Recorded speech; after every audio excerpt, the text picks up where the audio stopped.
Presentation of dialogue on Idaho Public Television is made possible through the generous support of the Laura Moore Cunningham Foundation, committed to fulfilling the Moore family's legacy of building the great state of Idaho. Coming up, looking for some good summer reading? How about checking out some Idaho authors? Two of them will discuss their works and share their book recommendations, and we'll hear from an independent bookseller about surviving in the changing world of publishing.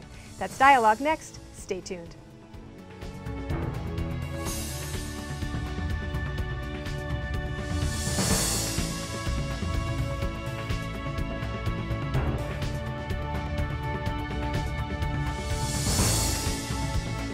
Hello and welcome to Dialogue. I'm Marcia Franklin. It's finally summer, and it's a great time to read. If you're looking for recommendations, you've come to the right place. Two Idaho authors are here to discuss their works and some of their favorite books. Alan Heathcock has just published his first book, a collection of short stories called Volt. It's getting rave reviews from none less than the New York Times and Publishers Weekly. Heathcock's work has already been published in major literary journals, and one of his stories won a National Magazine Award. He's currently a literary fellow for the state of Idaho and teaches at Boise State University. Welcome. Thanks for having me. Glad to be here. Also with us is Carter Niemeyer. He'll talk more about this, but he probably never expected to write a book. His life, though, first as a federal trapper and then as the director of the U.S. Fish and Wildlife's Wolf Recovery Program in Idaho, naturally lent itself to some great stories. Niemeyer has put them down in a memoir called Wolfer. The book won a gold medal for regional nonfiction from the Independent Publisher Book Awards and was a finalist in the Next Generation Indie Book Awards. It's really nice to have you here.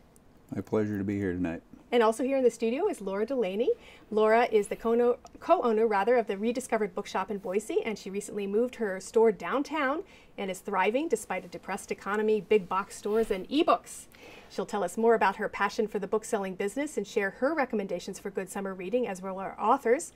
Thanks to everyone for being here. We'll also share recommendations that have come in from our viewers on our Facebook page. Really appreciate you posting them. And we'll take your phone calls. What are you reading? Call us toll free at 1-800-973-9800. And one note, don't worry about writing all those recommendations down. We'll post them to our website, our Facebook page, and you can call Idaho Public Television for them. So sit back and enjoy. First of all, to you, Alan, you've been on quite a roll lately on a book tour. Like I said, rave review from the New York Times. It's been quite a whirlwind for you for your book of short stories, Volt. It's been incredible, just traveling around the country, and I worked a long time on the book. 12 years? I worked 12 years on the book, so it's very satisfying to have the kind of reception we've gotten. It must be like birthing a child or seeing a child. It is. I raised that book up nice, and it's out in the world now, and it's doing its work. So we have a picture of Volt, the cover. How would you describe your style? I learned a new word researching, and it was called knob goth, or two words actually, a new title, knob goth. It's one description for the way that you write, a little bit dark, a little bit edgy. Yeah. Is that? I think the term Gothic comes maybe from the Southern Gothic tradition. That's Faulkner and Flannery O'Connor and those writers, and I certainly greatly admire those writers. And the knob part is a section of the country, southern Indiana and Kentucky, the knobs, smaller hills is where that comes from. K-N-O-B, we should say. Yeah, K-N-O-B, right. And so that's where it originated from. Now, I don't say that my town, Crafton, is from the Midwest, but that's where that comes from, and I think it fits it at least. It's a rural, it's Gothic in the tradition of the Southern Gothic, and in the same way those authors wrote with a little bit of an edge. It reminds me of a man who I'm not sure if people know, Brice DiGiapancake. Absolutely. All right. It's an odd name, and unfortunately he's not with us anymore, but his short stories, yours reminded me of the same kind of I love that. He's an incredible writer. Sense. I love them too. Let's talk a little bit, though. You mentioned Crafton. The stories are all set in Crafton, and each story is a different character, but there are a few that wind through, one in particular. The stories are, we should say for people watching, they do have some violence in them. That's a theme. Yes. They would be considered, in my view, rather dark, but also redemptive, yes? Yeah. Well, I mean, one of the things that I'm looking at, one of the things that's one of my great preoccupations as a human being is the invasive nature of violence in our world and the tenuous nature of peace. And so it's nothing that I took on and in any kind of gratuitous way. I took a very serious look at this stuff, but that lends itself to something that's a little bit more somber. Right. But There hopefully are- I came out with some insights. Right, the death of children, for instance, is in several of the stories. Yes. And your characters have to deal alone with a lot of big things. I think that, you know, a lot of classic drama strips their characters away from all sense of community and civility, and it makes them turn inward. And I think that's where some of the fertile earth of drama comes from, and certainly I intentionally do that to my characters. And you like to watch films, right, to get some ideas? I love films. Yeah, I'm a big cinephile. Before we move on to Carter, another book that this reminded me of, at least in its organizational style, was one that you recommend for our viewers, and I really, really like it. It's Olive Kittredge. And she does what you do, which is, and it's becoming increasingly popular, actually, to kind of do short stories that maybe work as a small novel. Yeah, you really get to know the character of Olive Kittredge in a very powerful way over the course of a book of 10 or so stories. And that's a book that just, I didn't expect it to hit me as hard as it did. And just story after story, it just left me reeling in the best possible way. It's a great, great book. Well, we'll come back and talk a little bit more about your writing. Carter Niemeyer, as I mentioned in the introduction, did you grow up thinking, oh, I want to write a book? It never entered my mind at the time to write a book back when I started my career. So we have a picture of Wolfer, book you did write. This is a memoir, true story. Why were you compelled to write it? I mean, you retired, you could be doing a lot of things. Why did you decide to write a book? Well, I had an uncommon career working around a lot of large predators, eagles, bears, lions, wolves. And I had very unique opportunities. The timing was right to be in the right place at the right time, to work on unique studies on eagle predation on livestock. And Wolf recovery. Wolf eventually led to wolf recovery, and I spent probably a decade just working intensively with conflict resolution with wolves. So you really felt compelled to write because you wanted to write your story, or was there a message that you wanted to get across that made you do Well, this? I learned a lot. And in this conflict resolution environment that I worked in, I thought I had a lot of messages to convey to the public and to readers where they could learn some of the experiences and outcomes that I did. And maybe Well, on a very, very conflictual subject, which is wolf. We've got a picture of you with a wolf right around your shoulder. I mean, this has got to be one of the most conflict-ridden issues. And you've gotten some feedback, have you not? I mean, you're right in the midst of this issue. Well, my whole career I was in the middle of it, and to some degree I still am. Everybody has some very, very strong opinions about wolves, and I'm not sure I'm going to change anybody's mind. What I really liked about your book, and it relates to what Alan talked about, is that you talk about your childhood in small town Iowa, and kind of this sense of both freedom and a little bit of claustrophobia. You know, in this of like, am I going to get out of this town, and how can I? But also a real fondness for it. I really liked that part of the book. Yeah, the whole book isn't about wolves. There's a lot about the Midwest in there, and my journey from the Midwest to the West. So let me ask you, how in the world, I mean, I can hardly remember sometimes what I did last week. To write a memoir, to remember, I know you relied heavily on journals that you kept really pretty assiduously during your career, yes? And we see them stacked up here. Yeah, I based a lot of my information on the journals that I kept, diaries. I didn't start it out that way with the idea I was going to write a book. It was just important to me to write down facts so that I could refer to them when I got into some of these issues that I had to deal with. Well, one of the books that you recommend is a book that helped you called Writing Life Stories. Tell our viewers why you like this book. I read a little bit about it, and one of the things it tells authors to do is maybe create a map of your childhood and to really think about the characters that you came across. And I like that about your book. You had real characters in it. Yeah, this book just helped me try to figure out how to write. I mean, when you retire from one job and say, I'm going to become a writer, it's probably insulting to writers. But a book like that helped me to just recognize that the problems I was facing and trying to get started was very common with everyone. And so I found out I wasn't unique in being confused on what steps to take. And it did work you through a bunch of exercises to kind of show you how to get started. How many years did it take? Well, once I got writing, once I figured out what I was going to write, it took about 2 years and about 1,000 pages of manuscript. And you had to cut that down, obviously. And one last question before we talk with Laura.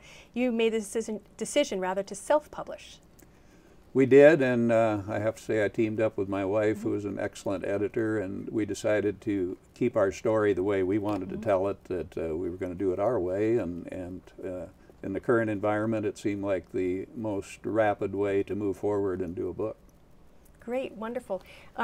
Laura, both these books, as I mentioned, they deal with serious subjects, but they can still be good summer reading, can't they? I mean, we have this idea that you got to have, you know, like beach reading or something for summer.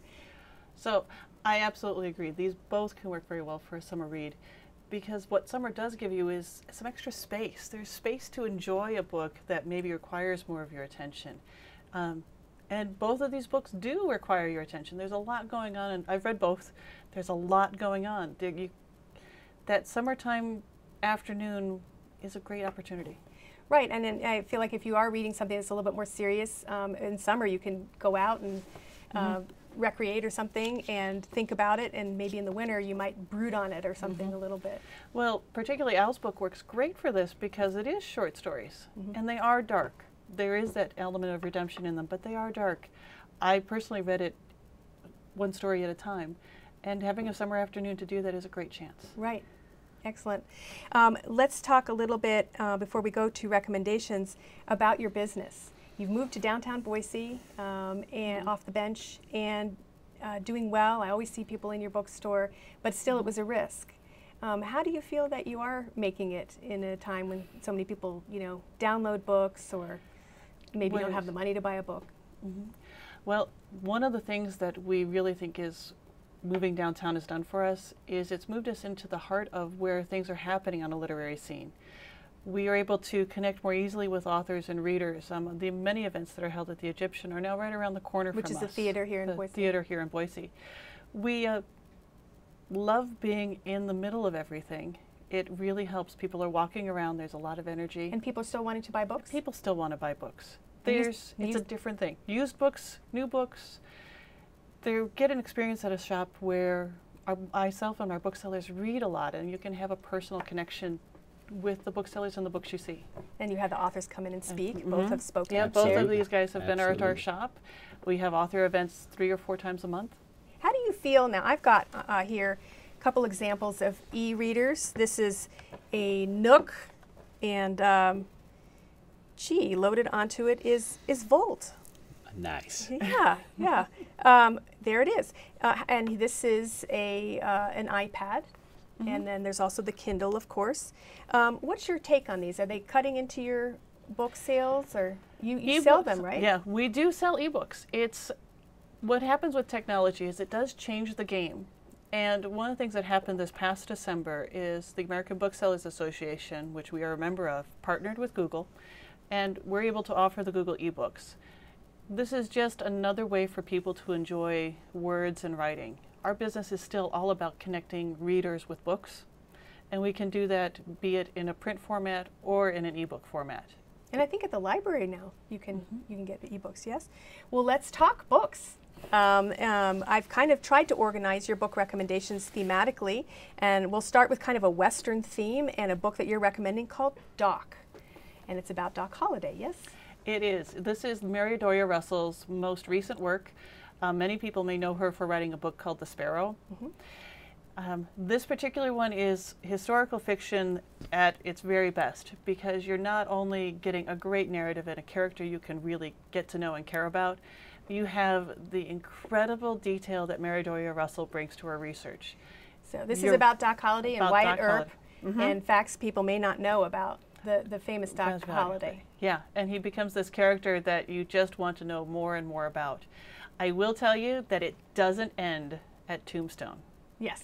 So that's not a spoiler, but it's great to know that. And Alan, you have another book that's in the Western theme called Butcher's Crossing by John Williams. Yeah, John Williams is a great National Book Award winning author, but this is a book that's really flown under the radar for a long time.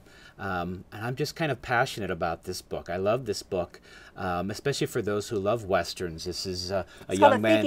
Thinking Man's Western is Very much so, but it still has a lot of the great adventure and survival and all of that stuff. A young man comes from the East out West and is conned into financing a buffalo hunt. And it's just the real deal. So it has all the adventure and the survival stuff, but I think it gives you a real feel of what it was like at the very end of the Wild West.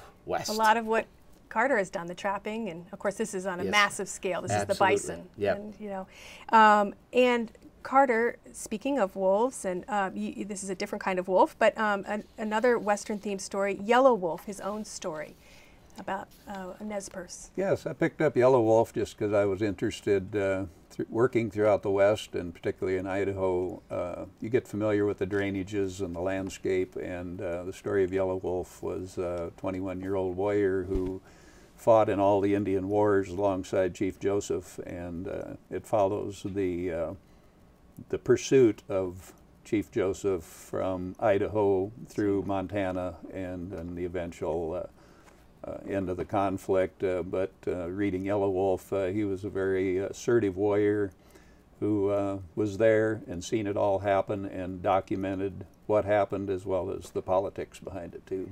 Great, wonderful. And from wolves to tigers, Laura, this book is getting a lot of attention. Tiger's Wife by, help me out, Tia or Taya? Taya. Taya Obrecht.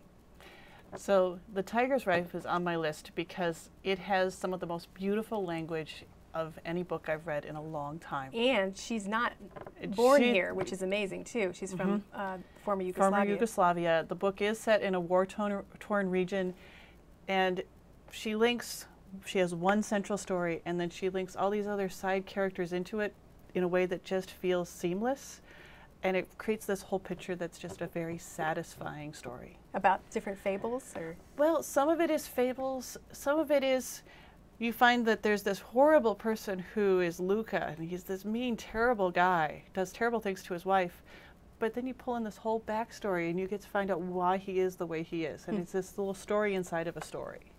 And another book about outside of this country, Touch by Alexei Zentner, who I guess I learned that Taya and Alexei are friends, so That's right. pairing these books together is a good thing. Both from Ithaca, New York. Why do you like Touch?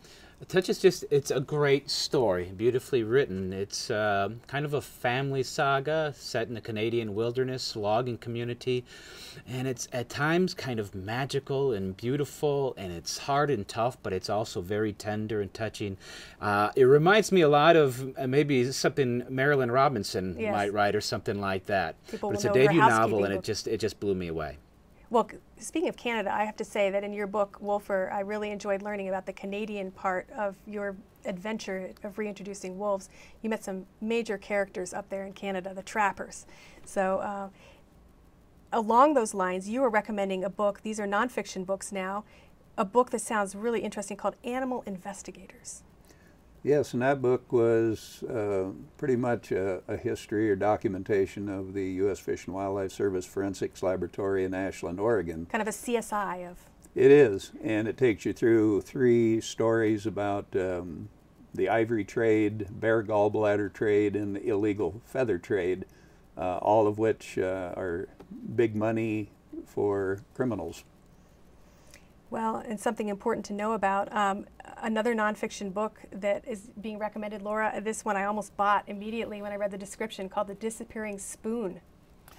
So Disappearing Spoon's on my list because when I read this book, I said, why couldn't my high school science have been this interesting? It really is everything from chemistry to physics. It's a biography of the periodic table, which sounds really geeky. It doesn't sound like a great thing at all, but it's told in a way that has all these anecdotal stories from, you know, the people who won the Nobel Peace Prize who really messed up on trying to figure out what was going on with DNA, and really, really messed up. And you get all these great anecdotes along with the science. Right. Yeah. No, I definitely want to read that. And again, another great book, a nonfiction book, finalist for the Pulitzer Prize, The Shallows: What the Internet is Doing to Our Brain. Yeah, you know, I'm not really a chicken little sky is falling kind of guy, especially when it comes to technology, but this is a great book that's part social commentary, part history, and it just is basically telling us what the internet is doing to our brain and the way our brain functions are changing, and is encouraging people to have deeper interest in reading books. We were looking at the next book, actually, and that is a viewer, Kevin, recommended a nonfiction book called Predictably Irrational by Dan Ariely, who is, I think, a writer from a science magazine. And Kevin says the author helps to show us our biases so we can recognize them and avoid mistakes. This is the merging of economics and psychology to explain how we are irrational in completely predictable ways. So there's another nonfiction for you. Let's move on to young adult books. And on the line with us, I believe, is one of our Facebook fans, Kay. Are you there? Hi. Hi, Kay. You have recommended the Hunger Games trilogy, first of all, and you're from Coeur d'Alene or Hayden? Hayden. Why do you like the Hunger Games trilogy? Well, the Hunger Games, which was published in 2008, is really what sparked the current trend of dystopian novels in young adult literature that's really prevalent on the market today. Dystopian, yeah. Dystopian, yes. And what I found most striking about the Hunger Games is that the writing is so vivid, almost tangible in its vividness. You've got complex characters, a tight plot, a well-thought-out story world, and really fast-paced, relentless action. Okay, and you said that it's a novel that grabs readers by the throat and refuses to let go. And there's three it's a trilogy, right? Mm-hmm. And Laura, you have a book that dovetails very nicely with Kay's called Matched. Mm-hmm. Yep, this is Ali Kandi. She's a Utah author. She's another Western author. And Kay is absolutely right. Dystopian novels are a big deal. And dystopian, define that for people. Set in a future that things aren't working as well as we want them to. There's usually some sort of totalitarian government issue going on. The Giver by Lois Lowry is a classic dystopian novel. And so Matched is one of those. This one is, in this world, your life is very rigidly defined. The computer, when you turn a certain age, tells you exactly who your perfect match is and who you will marry and spend the rest of your life with. And in this one, that particular girl sees her perfect match, and then it's replaced by somebody different. And the crazy thing is she knows who both boys are. Oh. Well, Kay, I don't know if you've read that one, but I understand you're reading 100 books this year. Is that right? Yes, that's right. And how far are you? I'm about 48 books in, so about halfway. Well, that's great. And before you go, you really like another book for young adults that we might recommend for people called An Abundance of Catherines. Can you tell us very briefly what that's about? Well, An Abundance of Catherines, which is written by John Green, is about a washed-up child prodigy named Colin, who has dated 19 different girls named Catherine and been dumped by everyone. Well, I hear it's very comical to read, and you know what? I really appreciate you being a fan on Facebook, and good luck with finishing those 100 books. I want to hear about it, okay? Yeah, thank you. Thanks so much for calling in. Thanks. That's great. That's great that she's reading all those books. It's very inspirational because I certainly haven't read 100 books in a year. Let's briefly talk a little bit more about your works. You call yourself an empathetic writer. Alan, tell people what that means in terms of your characters. Well, what I mean by that, and I had to come up with that term to figure out how to talk about it in interviews and such, but basically I'm trying to write through the characters at all time. It's more akin to, say, method acting than journalism or something like that. I try to inhabit the characters and let them write the story for me. And I know it sounds highfalutin and all that, but it's just a way for me to connect with the most honest place of where the story can be told. Right, which could be very painful. Yeah. I know that I had a dream about one of your stories. So I get that a lot. That's probably a compliment, huh? I've gotten that a lot in the past few weeks. It means that the characters have really stuck in somebody's head. And finally, you really think that Boise is a great place for writers, don't you? I think there's no place better. I think probably Idaho in general. That Idaho in general. That I go all over the country and people are asking what's going on in Idaho, and I can sit here in Boris for a half an hour just naming everybody who's doing great things, but it's just not us patting each other on the back. It's a recognition that really great stuff is happening in the state of Idaho in the world of literature. And Carter, what was the hardest part for you about writing Wolfer? I think just getting started. I tried to start writing stories, and I had to go back and do it chronologically. That was essential for me to be able to write all my information out. But the book, which I think is really neat, is bookended by the story of Alabaster, the white wolf, at the front and the back. So it does create a sense of suspense and tension, which I know is important to you, Alan, as well, by starting that and kind of leaving readers hanging about what's going to happen to the wolf. Yeah, we take you through a one individual wolf pack, and I think it's symbolic of the issue with wolves out west. Well, I will ask you at the end what's next, but let's go back to some book reviews. Another viewer, Melanie, wrote in recommending the book Brooklyn, which is also a story about a young lady like the previous two that we recommended.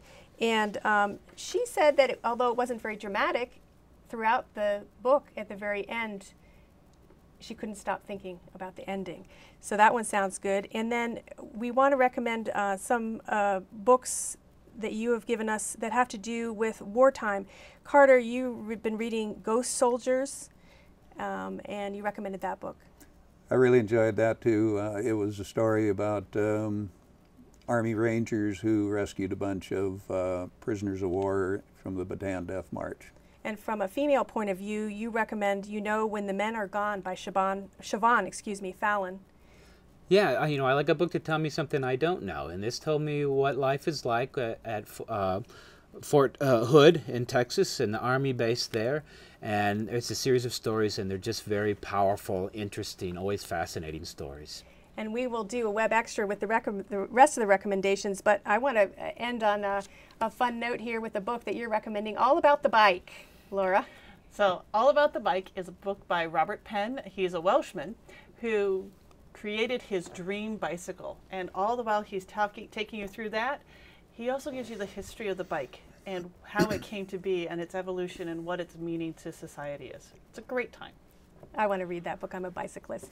What's next, briefly, for you, Alan, and then you, Carter? I'm working on a novel. All right.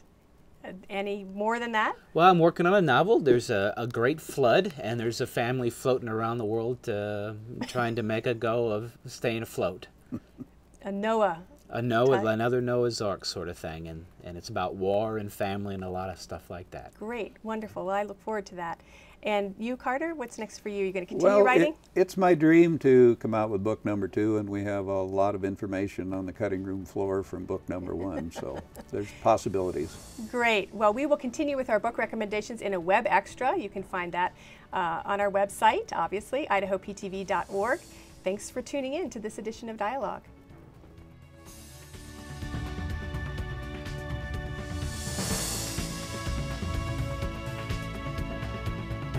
Presentation of Dialogue on Idaho Public Television is made possible through the generous support of the Laura Moore Cunningham Foundation, committed to fulfilling the Moore family's legacy of building the great state of Idaho. Check out our website, like us on Facebook, or follow us on Twitter.